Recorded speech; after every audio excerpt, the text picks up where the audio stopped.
Encore une énième catastrophe pour le Paris Saint-Germain. Le PSG s'est fait éliminer par le Real Madrid en éteignant complètement la lumière à 1-0. Ce club n'apprendra jamais de ses erreurs.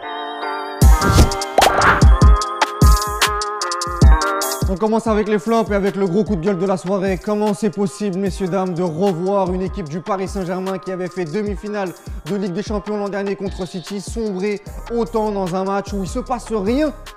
Le PSG, pendant une heure, a été au-dessus du lot, a été au-dessus du Real Madrid. On était même à deux doigts de voir le deuxième but de Kylian Mbappé. Et il a suffi d'un caillou dans la chaussure, il a suffi d'une erreur de Gigi Donnarumma incompréhensible pour que le Real Madrid égalise. Et derrière, on a eu une équipe du Paris Saint-Germain qui a fait caca culotte, qui s'est chié dessus, littéralement, comme face à Manchester United, comme face au Barça notamment. Bis repetita, on a encore vu des têtes livides, on a encore vu une équipe qui a complètement sombré, à l'image de certains tauliers, on en reviendra tout à l'heure. Et voilà, c'est une catastrophe, c'est un échec, cette équipe, ce club n'apprendra jamais de ses erreurs, constamment, année après année, même quand on pense qu'elle progresse, ça se termine de la même manière à chaque fois.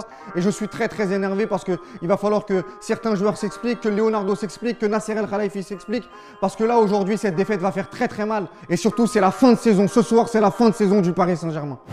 On enchaîne avec le flop et pour moi le plus gros flop de la soirée c'est Marquinhos. On avait parlé de Thiago Silva contre le Barça, là aujourd'hui il n'y aura pas d'excuses. Il n'y aura plus d'excuses pour Marquinhos. Marquinhos qui a été un joueur extraordinaire cette saison, l'un des meilleurs du PSG. Mais ce soir, il a sombré. Ce soir, il a éteint la lumière. Ce soir, il a été catastrophique. Même en première mi-temps, quand le Paris Saint-Germain était bien meilleur que le Real Madrid, c'était le moins bon. C'était le joueur qui a été fébrile à la relance. Il a donné des munitions à un Real Madrid très timide. Et en deuxième mi-temps, il est sur toutes les photos de famille des buts du Paris Saint-Germain, notamment le deuxième et le troisième, où il se fait aspirer. Ça reste un capitaine. On a besoin de voir ces joueurs-là répondre présent quand ça se passe mal. Et ce soir, ça a été une défaillance du défenseur brésilien.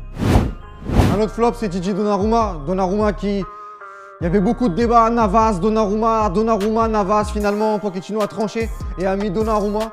Sur la première mi-temps, ça s'est avéré payant parce qu'il a sorti une parade extraordinaire sur Karim Benzema. Mais que dire de sa bourde, de sa bévue, de cette mauvaise relance qui relance le Real Madrid. Et malheureusement, on ne peut pas occulter ce fait de match qui a complètement fait basculer cette double confrontation. Donc Donnarumma restera quand même parmi les flops ce soir. Un autre flop, c'est Neymar. Que dire de Neymar? Malgré la passe décisive pour Kylian Mbappé, je suis désolé, mais 30 balais, Neymar devait arriver au Paris Saint-Germain en tant que troisième meilleur joueur du monde. Comment c'est possible de faire aussi peu de différence? Comment c'est possible d'arriver sur un rendez-vous comme ça, encore une fois, à la ramasse physiquement? À la 60e minute, il n'avait plus de jus.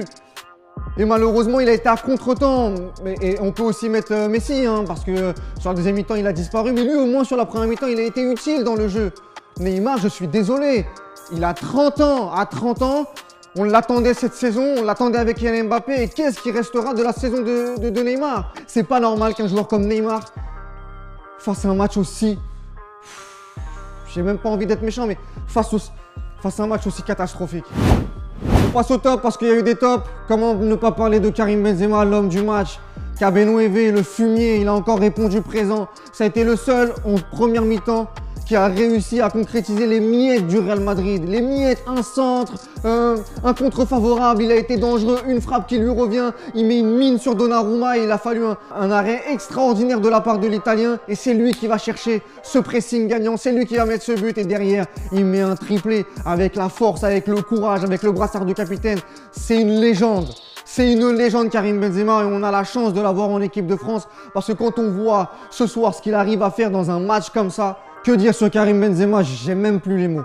Sincèrement, j'ai même plus les mots. Un autre top côté Real Madrid, c'est Luka Modric. 36 ans, 36 balais. Il faisait une première heure tranquille où il avait très peu de munitions, où il a été pris un petit peu dans l'étau du Paris Saint-Germain. Mais derrière, il s'est réveillé. J'ai l'impression que son duel sur Messi, avec ce gros tacle, l'a l'a un petit peu galvanisé. Et derrière, c'est lui qui va mettre cette passe cachée incroyable pour Benzema sur le deuxième but. Et il a été au four et au moulin sur les 15 dernières. Donc, comment ne pas parler de Luka Modric? Un autre top, c'est Kylian Mbappé. Kylian Mbappé qui, malheureusement, n'aura pas suffi. Kylian Mbappé qui a mis 2 buts sur cette double confrontation. Voilà, la qualité, la capacité d'intimidation de Kylian Mbappé n'a pas suffi pour le Paris Saint-Germain parce que les autres retours se sont liquéfiés.